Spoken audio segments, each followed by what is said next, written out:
uma vez eu quero saudar os irmãos e as irmãs com a paz do nosso Senhor Jesus Cristo. O Senhor tem nos abençoado sobremaneira.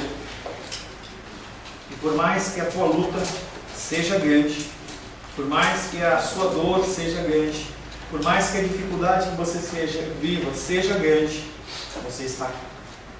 Você está vivo. Independente da coisa, você não sucumbiu à luta. As pessoas, elas vão lutando ao redor da semana. O Sebastião falou sobre isso. As pessoas vão lutando durante a semana e muitos eles caem no meio do caminho. Muitos desistem. Muitos não têm forças para continuar. Muitas pessoas, elas tiram as suas próprias vidas. Muitas pessoas estão jogadas nas camas dos hospitais. Muitas pessoas estão num leito de depressão, síndromes de toda sorte ou espécie. E você, por estar aqui, por você continuar caminhando, você é vitorioso. Não pela sua força, mas pela força de Deus. E nós louvamos a Deus por isso. Em nosso último encontro, estivemos meditando sobre o tema o pecado e a escravidão. Pecado e escravidão andam juntos. O pecado, ele gera a escravidão. Quando você peca, você fica escravo daquilo. Porque o pecado, ele é gostoso. Você ir contra as normas de Deus é bom. A carne nossa se alegra. Um feriado, como nós tivemos, em que você pode ficar o dia inteiro sem entrar na presença do Senhor, para muitos um prazer. Um dia, uma semana, um mês de férias em que eu não tenho que ir para a igreja, o corpo se alegra. Os nossos pecados nos escravizam. As nossas decisões, elas nos escravizam. Situações de toda sorte e espécie nos escravizam. E a mesma escravidão, ela nos cega para o pecado. Quando nós caímos em pecado, nós nos tornamos escravos deste pecado. E aí nós passamos a achar que é normal, que não há nenhum tipo de problema. Foi só uma vez. Foi só aquele momento. Essa palavra que eu declarei foi só hoje. Essa agressão ao meu próximo foi só uma vez. Mas nós sabemos que há consequências das nossas decisões. O pecado gera escravidão e a escravidão nos cega para o pecado. Este é um círculo vicioso extremamente perigoso, porque ele se autoalimenta. Quanto mais você peca, mais você fica escravo. Quanto mais você fica escravo, mais você peca. Quando não nos rendemos à palavra, vivemos em constante conflito, pois sentimos e sabemos que estamos errados. Quando você comete um pecado, você não é inconsciente. Você não é uma pessoa inocente, você comete sabendo o que você está fazendo. Quando não nos rendemos à palavra, vivemos em constante conflito, porque sabemos que estamos errados. Mas por nossas próprias forças não conseguimos resistir ao perfume que o pecado exala. O pecado, ele exala um perfume que ele atrai. Pessoas que têm problema na sua sexualidade, na sua libido, elas procuram certos tipos de alimentos para que eles fiquem com vontade, com desejo. O pecado, ele age de uma maneira similar. Ele traz a mim uma atração. O pecado, ele vê em você um potencial, seja em dinheiro, seja emocional, seja sexual, qualquer um, espiritual, qualquer âmbito. E ele vai e te oferece exatamente o que você deseja. O problema é que depois esse perfume ele se converte em cheiro de morte, cheiro de podridão. Mas só nós percebemos isso quando nós já estamos imersos e escravos no pecado. Um pecado gera outro pecado. Um abismo gera outro abismo. João capítulo 8, verso 36 foi o verso da semana passada. Se pois o Filho vos libertar, verdadeiramente sereis livres. A liberdade única e exclusiva é em Cristo. Há alguns séculos atrás foi declarada a abolição da escravatura. Mas as pessoas, apesar de não serem mais declaradas como escravas, muitas delas continuam escravas do sistema. Alguns, espiritualmente, nos dias de hoje, recorrem a retiros. Outros, a uma temporada de jejum e oração. Todas essas coisas são recursos lícitos que fazem com que a nossa vida espiritual fique cada vez mais estruturada. Mas o que nós vemos na prática é que se você não tem Cristo no coração, essas práticas elas são apenas práticas religiosas e não fazem diferença nenhuma. Lembra do publicano e do pecador? Deus, eu jejuo 3 vezes por semana. Eu faço isso, eu faço aquilo, eu faço aquilo outro. E para Deus era uma pessoa totalmente perdida, talvez um daqueles aos quais Jesus não conhecia, não tinha intimidade. Qualquer prática sem Jesus no coração, prática espiritual, é fadada ao fracasso. Simplesmente não conseguimos resistir à vontade da nossa carne e caímos. Em nenhum lugar da Bíblia ele fala para você enfrentar o pecado. No sentido de você, eu tenho um problema com drogas, agora eu vou andar junto com drogados. Eu tenho um problema de prostituição, agora eu vou lá fazer um trabalho com as prostitutas. Nós não conseguimos sem a força de Deus. Nós, por nós mesmos, nós não conseguimos. As pessoas cedem à tentação exatamente porque deixam de dar o valor devido à sua posição em Cristo. E eles acham que eles podem resolver os problemas e não podem. Precisamos da verdadeira liberdade em Cristo e não uma falsa que nos leva à morte eterna. A falsa liberdade, ela nos leva à perdição eterna. Não tem saída, não há retorno, não há nada que você possa fazer depois que você entrar nela. Você está vivo, há esperança. Eu estou vivo, há esperança. A palavra de Deus para esta noite tem um título duro: Filho de Deus ou do diabo. Não há meio termo, não há café com leite, não há uma pessoa que pode ser um pouquinho pé outro. Olha, eu tenho um pé no mundo e tenho um pé na igreja. Algumas coisas eu acredito em Deus, outras eu não acredito. Umas eu quero viver, outras eu não quero viver. Ou você é pleno, ou você não é. Ou você é filho de Deus, ou você é filho do diabo. Simples assim. Entendendo que nós vivemos uma vida de santificação progressiva, na qual muitas vezes nós identificamos em nós a filiação satânica, pelas coisas que nós falamos, pelos pensamentos que passam na nossa mente. Lembra de Lênin, quando naquela dominical eu falei assim: olha, se Deus projetar os nossos pensamentos, a irmã ficou preocupada. Poxa, imagina se Deus ele fosse projetar agora os meus pensamentos ou os seus pensamentos para todo mundo ver. Que difícil, que difícil. Quero convidar você a abrir a palavra de Deus no Evangelho de João, capítulo 8, mais uma vez.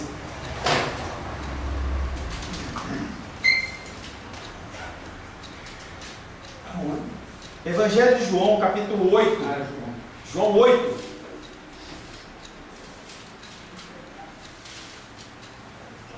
Capítulo 8, versos 35 em diante. Evangelho de João, capítulo 8, versos 35 em diante. Assim diz a palavra de Deus: o escravo não fica sempre na casa, o filho sim, para sempre. Se pois o filho vos libertar, verdadeiramente sereis livres. Bem sei que sois descendentes de Abraão, contudo, procurais matar-me, porque a minha palavra não está em vós. Eu falo das coisas que vi, junto do meu Pai, vós, porém, fazeis o que vistes em vosso Pai. Então lhe responderam: nosso pai é Abraão. Disse-lhe Jesus: se sois filhos de Abraão, praticai as obras de Abraão. Mas agora procurais matar-me a mim, que vos tenho falado a verdade que ouvi de Deus. Assim não procedeu Abraão. Vós fazeis a obra do vosso pai, disseram eles. Nós não somos bastardos, temos um pai que é Deus. Replicou-lhe Jesus: se Deus fosse de fato vosso pai, certamente me havíeis de amar, porque eu vim de Deus e aqui estou.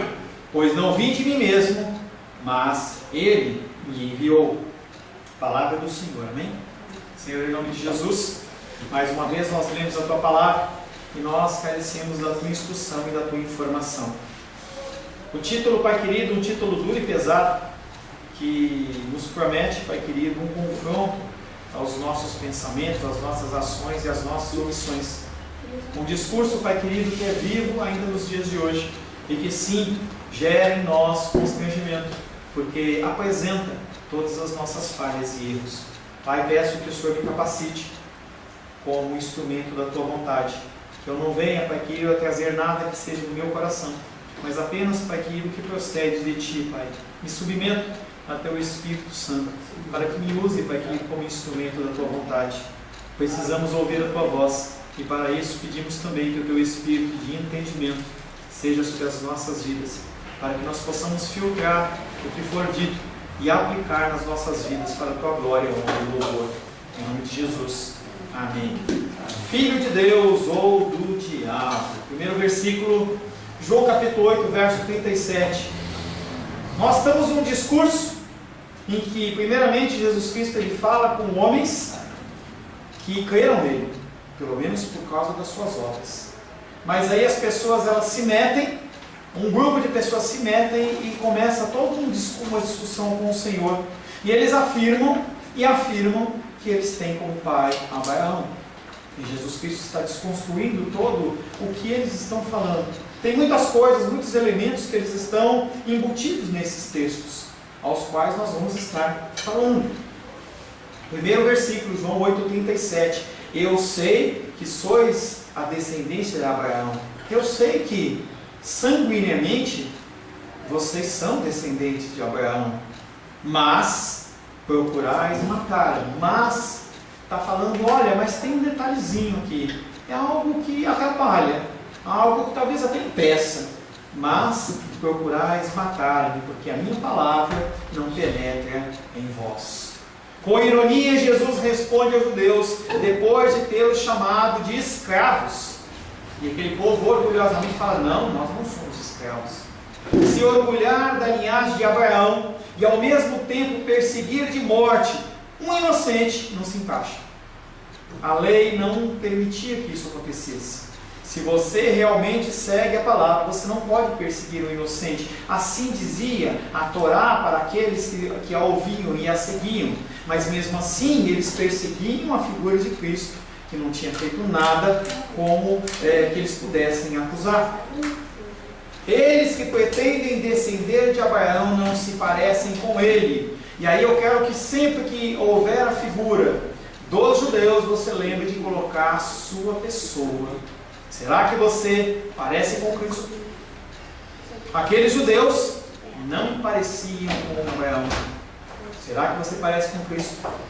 Os judeus ligam a liberdade que professam ao seu status como a semente de Abraão, algo que nós trabalhamos no verso 33 de João capítulo 8. E Jesus se volta agora para essa questão. Vocês estão falando sobre a descendência sanguínea como algo realmente importante? Gênesis capítulo 21, verso 9 e 10 diz: vendo Sara que o filho de Agar, a egípcia, o qual ela dera luz a Abraão, caçoava de Isaque, disse a Abraão: rejeita essa escrava e seu filho, porque o filho dessa escrava não será herdeiro com Isaque, meu filho. Espera um pouquinho. Ismael era filho de Abraão, mas ele foi expulso. Ele não foi contado como linhagem de Abraão. Ele não foi contado dentro da herança de Abraão. E aqueles homens percebem que Jesus Cristo estava trabalhando neste ponto. Mesmo no Antigo Testamento, a descendência física de Abraão não era suficiente para determinar a linhagem da sua semente. Linhagem sanguínea não faz diferença nenhuma na área espiritual. Talvez no âmbito civil você possa reclamar uma herança. E a gente vê, por exemplo, personalidades que tiveram casos extraconjugais em que geraram filhos do casamento. Esses filhos aparecem e falam: eu sou filho do fulano, eu sou filho da fulana, vamos fazer um teste de DNA aqui. E aí a justiça olha e fala: realmente é filho e tem direito. No âmbito espiritual não funciona dessa maneira, porque o único sangue que conta é o sangue do Cordeiro. não o meu sangue. Outra vez eu brinquei, as pessoas acham que os pastores, os líderes espirituais, eles têm o sangue azul, dourado, sei lá o quê. Mas se você furar a mão de um pastor, ele vai sentir dor e vai sair um sangue vermelho, normal como qualquer um. Este é um ponto que Paulo observa e também cita num texto de Romanos, capítulo 9, versos 6 e 7. E não pensemos que a palavra de Deus haja falhado, porque nem todos os Israel são de fato israelitas, nem por serem descendentes de Abraão são todos seus filhos, mas em Isaque será chamada a tua descendência. Não faz diferença nenhuma você ser filho de uma pessoa cristã, no sentido de que não há uma herança em que a pessoa fala assim, não, olha, se meu pai ele é salvo, eu também sou.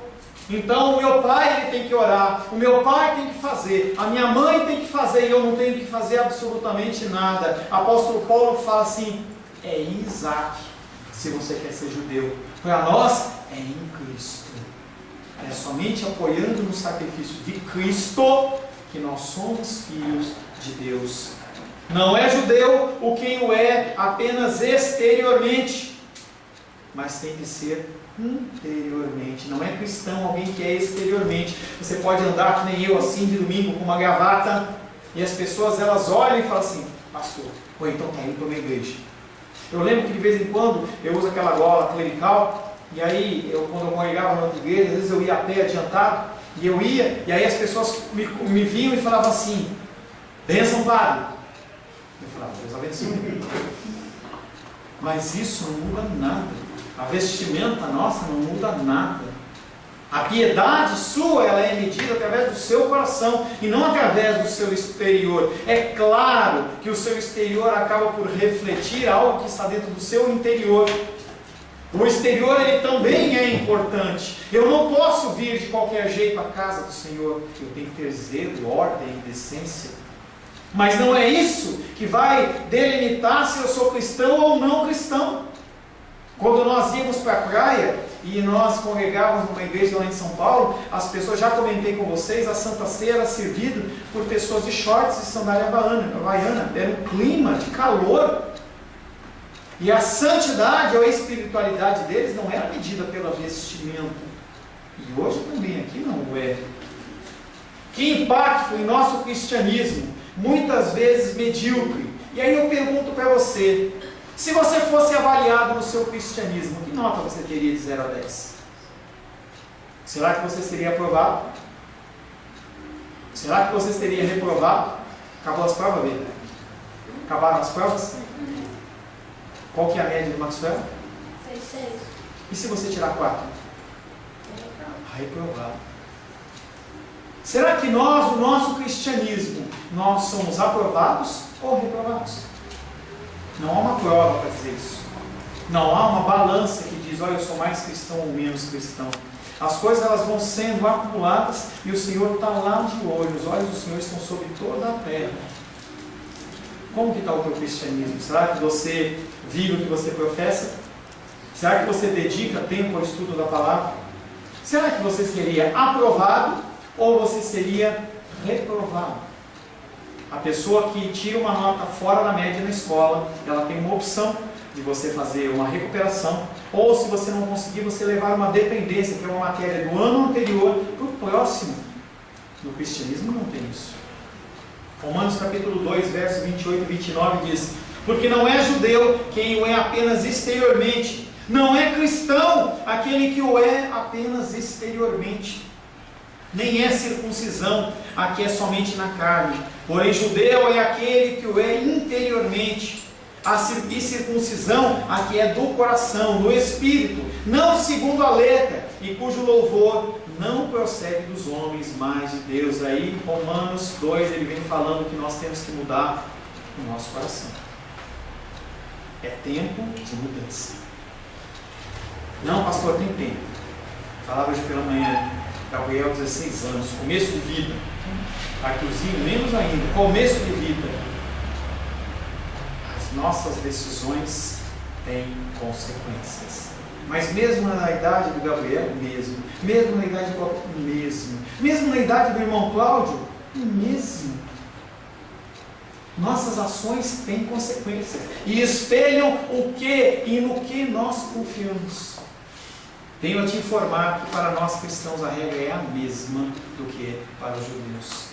Assim escreve Paulo, assim escreve João, e assim também escrevem vários profetas, entre eles Jeremias 9, 25 e 26. Eis que vem dia, diz o Senhor, em que castigarei a todos, seja aqueles que são circuncidados, juntamente com os incircuncisos e incircuncisos, ao Egito e a Judá e a Edom e aos filhos de Amon e Moabe, e a todos que cortam cabelos nas têmporas e habitam no deserto, porque todas as nações são incircuncisas e toda a casa de Israel é incircuncisa de coração. Todo ser humano, todos pecaram e carecem da misericórdia de Deus. Carecem do sacrifício do Cordeiro. O profeta Jeremias olha para o momento em que está havendo todo um movimento de Nabucodonosor querendo levar as coisas para a Babilônia, mas ele também está falando de 2017, dia 5 de novembro de 2017. Vem dias em que castigarei a todos. Julgamentos de toda sorte e espécie. Todos. E se você está vivo, há a oportunidade de você ter um julgamento mais brando perante o Senhor no dia do juízo. Tempo de mudança, tempo de conversão. Em resumo, Jesus recorre a uma noção ética e moral de descendência que é muito mais importante que a descendência meramente física. Mais importante que se preocupar com aqueles que foram os que geraram a sua ascendência é a instável consciência da multidão que somente pode crer em Jesus e nos seus ensinamentos, desde que não gere conflito naquilo que eles creem. E aí é um outro tipo de problema. Enquanto Deus estiver falando através da sua palavra algo que não me afeta, tudo bem.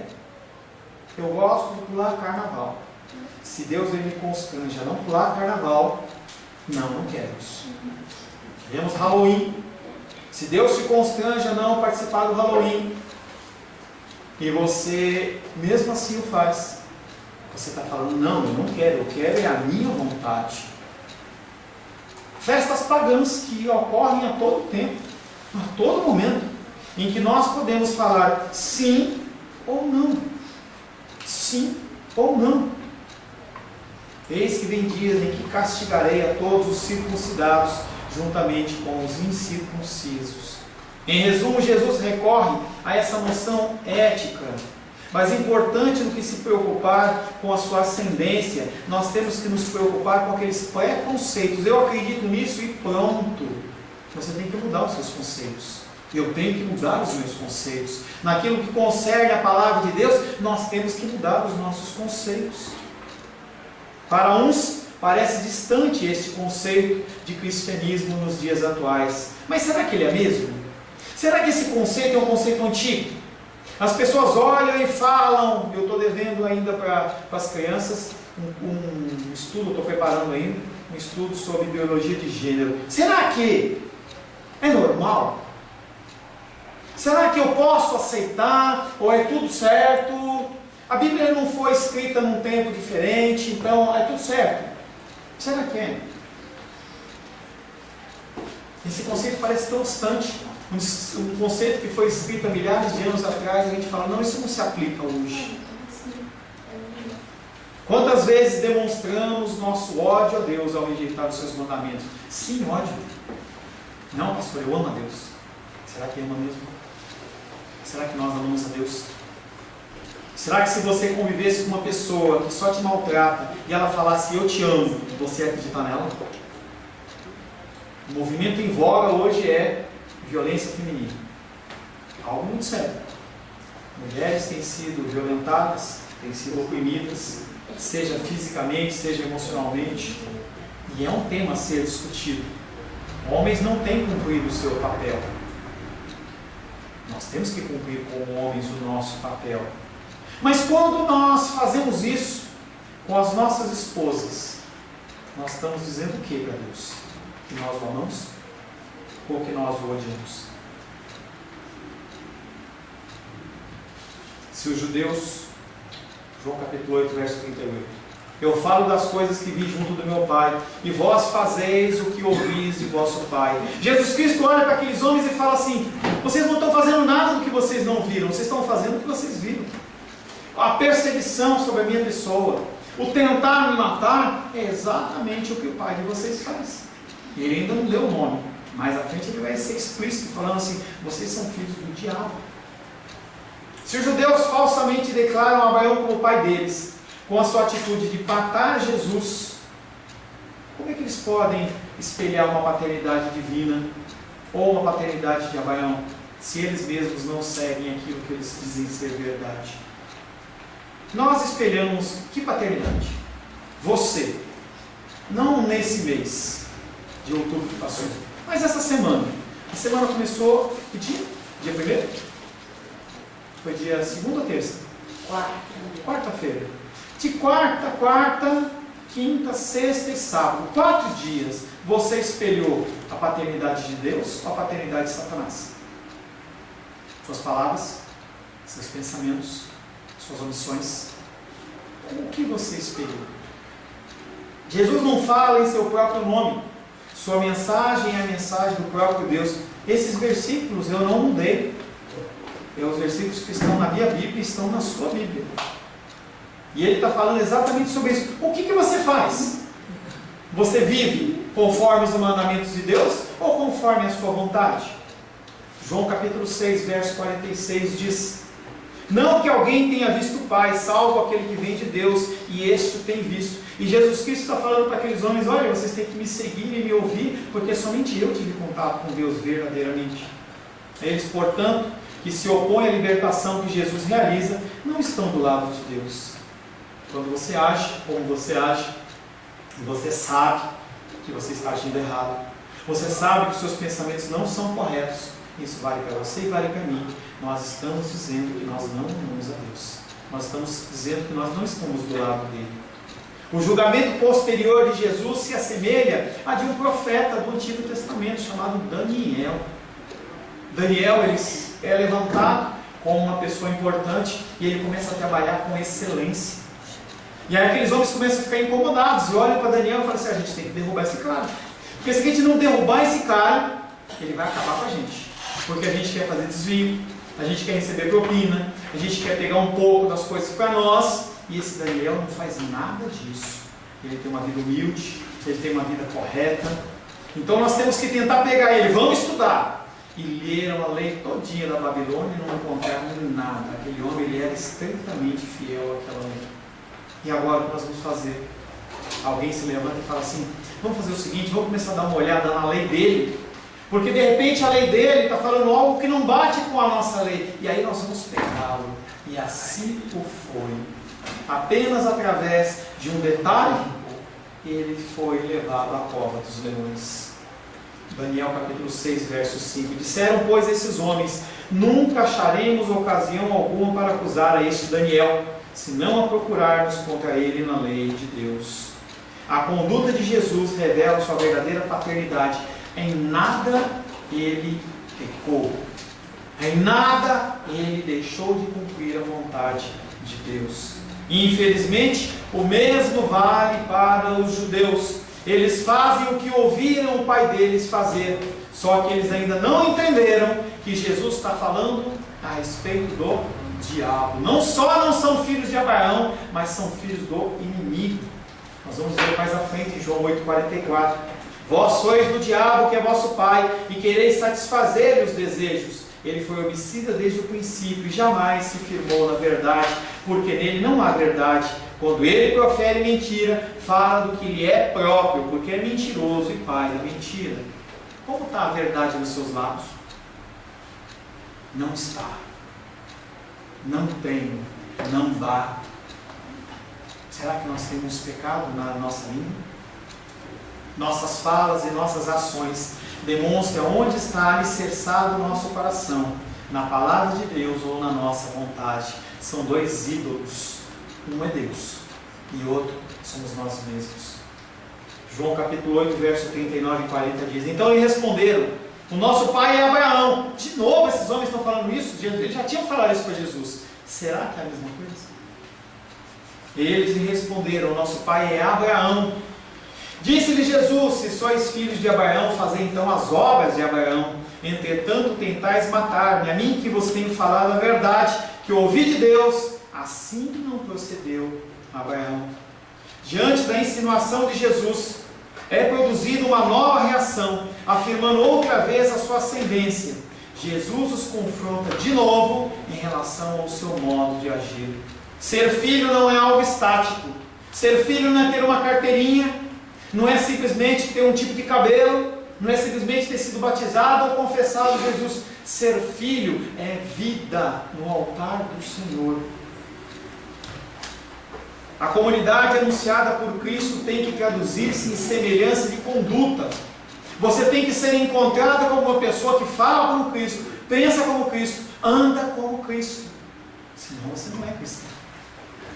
A curta resposta dos judeus não é mera repetição de um fato biológico. Eles já haviam afirmado que Abraão era pai deles. Os judeus, na verdade, estão desenvolvendo um argumento ao dizer na realidade: não é só sanguíneo, não, mas também moralmente. Olha como nós agimos. Eu jejuo 3 vezes por semana, eu entrego meu dízimo, eu sou amoroso, eu faço isso, faço aquilo, eu sigo as regras. Essa resposta mostra quão suficiente nitidez, quão arrogante eles desprezavam as censuras de Cristo, pois aquilo que eles estavam oferecendo a Deus era para Deus nada. Deus fala: não tenho prazer em sacrifício de sangues, de bodes, de carneiros. Deus não tem prazer no teu sacrifício, Ele quer a tua obediência, apenas isso. Aqueles homens, eles eram da linhagem de Abraão e se declaravam, ou pensavam que eles eram uma nação santa apenas por causa disso. Porém, nada confiam senão na sua própria carne. João capítulo 3, verso 6. O que é nascido da carne, ele é carne. Aquele que é nascido do Espírito, ele é Espírito. Ou você é filho de Deus, ou você é filho do diabo. Descendência carnal sem fé não é nada mais a não ser engano. Tiago capítulo 2, verso 26 nos exorta: porque assim como o corpo sem espírito ele é morto, assim também a fé sem obras é morta. Se você confessa Cristo e você não age como Cristo, você está morto. Você está morto. Você continua morto ou nunca esteve vivo. A fé sem obras ela é morta. Agora entendemos o que foi que tão terrivelmente o cegava, ao ponto de tratar em Cristo com desdém. O que Cristo falava ia contra a vontade deles, o ídolo deles, a carne deles. Nesta condição de coração, a palavra de Deus que pode remover as pedras é por eles ridicularizadas como se fosse apenas uma historinha. Quantas vezes nós falamos das coisas de Deus e as pessoas dão risada interiormente? Esse cara está louco. Eles se apoiavam num falso título de povo santo. Não se apoie no teu cristianismo apenas de carteirinha. Porque o meu pai é pastor, ou porque o meu pai é cristão. Não faça isso. Você precisa tomar uma decisão por Cristo. É muito mais do que vir à frente, chorar e ser batizado. É mudança de vida. Em resumo, há palavras por ele descartada em detrimento dos seus corações. É mais forte do que o que Deus está querendo falar para eles. Isaías 55, versos 10 e 11 diz: porque assim como descem a chuva e a neve dos céus, e para lá não tornam, sem que primeiro reguem a terra, e a fecundem, e a façam brotar para dar semente ao semeador, e pão ao que come, assim será a palavra que sair da minha boca. Não voltará para mim vazia, mas fará o que me apraz, e prosperará naquilo que a designei. Domingo após domingo, dia após dia, Deus fala contigo. Se não gera efeito, esta palavra que tem sido semeada na sua vida, no seu coração, ela vai ser traduzida em punição eterna, perdição. Se você está vivo, quer dizer, há oportunidade. Aqueles que morreram, não adianta você orar por eles, não adianta você chorar por eles, porque o que eles tiveram que fazer, eles fizeram. É algo que eu falo sempre em velórios. Se você tem que declarar o seu amor por alguém, o faça em vida. O último velório que eu ajudei lá, estava me ajudando na ministração, a pessoa estava lá deitadinha, morta, e ela, durante várias vezes eu a fui visitar e ela ligava me chorando e falando assim, ninguém vem me ver. E aquelas mesmas pessoas estavam lá. E eu falei, agora não adianta mais. Quando a pessoa morreu, não adianta mais. Não adianta mais você pegar o telefone e perguntar como você está. Como você está? Achei legal a Jane hoje, ela não viu a Irmã dos Reis na igreja, ela perguntou, como que está a Irmã dos Reis? Eu não a vejo. Essa manifestação de amor e importância é enquanto a pessoa está viva. Depois não adianta mais. Lourdinha era para estar no nosso meio, machucou o dedo, ela tem diabetes, o médico pediu para repousar, senão ela tinha vindo com edilene. Ligue para ela, fala, irmã, você está precisando de alguma coisa? Posso te ajudar? Mas esteja pronto a ajudar. Se fossem os filhos de Abraão, faria as obras de Abraão. Cristo então distingue mais claramente entre os filhos bastardos de Abraão e os filhos legítimos, porquanto ele se recusa a dar o mesmo nome àqueles que apenas se assemelham a Abraão. Seitas e heresias. Entenda que um ponto importante, se a pessoa não confessa Jesus Cristo como Deus, ela não é cristã. Por mais que carregue uma cruz no peito, por mais que tenha toda uma liturgia, por mais que tenha uma cruz na parede, e parece que está quase saindo uma cruzinha para a gente colocar aqui, um marceneiro amigo meu vai nos abençoar, ou uma cruz de madeira para colocar aqui. Aí ele está fazendo, ele falou comigo essa semana. É algo que eu tenho trabalhado há algum tempo, eu acho importante a simbologia cristã. Mas mesmo essa cruz de madeira não vai fazer nenhuma diferença se você não mudar o seu coração. Seitas e heresias, tem igrejas que têm cruz, mas não confessam Cristo como Senhor. Ser descendente carnal de Abraão não deve de fato ser algo inútil, é importante. Ser descendente de alguém que é cristão é importante. As pessoas têm privilégios. Eu não tive esse privilégio. Luísa tem esse privilégio. Gabriel, tu tem esse privilégio. Glenda teve esse privilégio. Débora teve esse privilégio. E outros nós aqui tivemos esse privilégio. De ouvir a palavra do Senhor desde muito cedo. E eu fui conhecer alguma coisa de Deus com 27, com 30 e poucos anos. Começar a conhecer alguma coisa de Deus. É importante, mas se não tiver a verdade de Jesus Cristo adicionada a isso, não muda nada. Gênesis capítulo 26, verso 4 e 5 diz: multiplicarei a tua descendência como as estrelas dos céus, e lhe darei todas essas terras. Na tua descendência serão abençoadas todas as nações da terra, porque Abraão obedeceu a minha palavra, obedeceu, e guardou os meus mandamentos, e os meus preceitos, os meus estatutos e as minhas leis.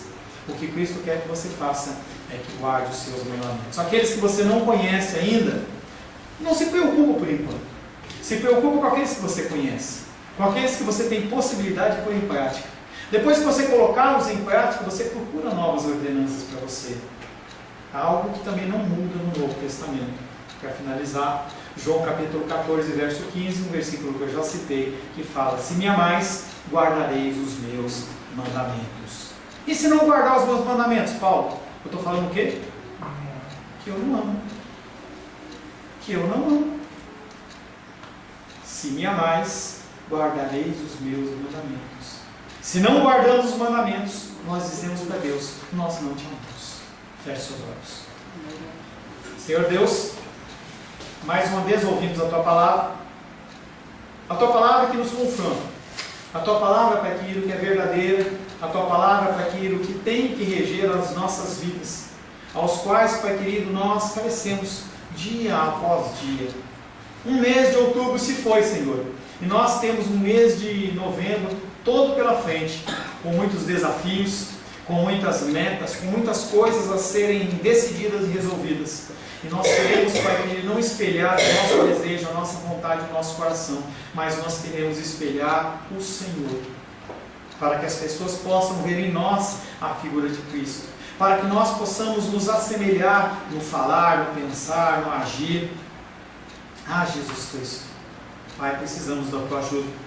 Sem a Tua ajuda, nós sucumbiremos ao perfume do pecado, ao desejo da nossa carne, e isso é o que nós menos precisamos, nos afastar do Senhor. Em nome de Jesus. Amém. Glórias a Deus.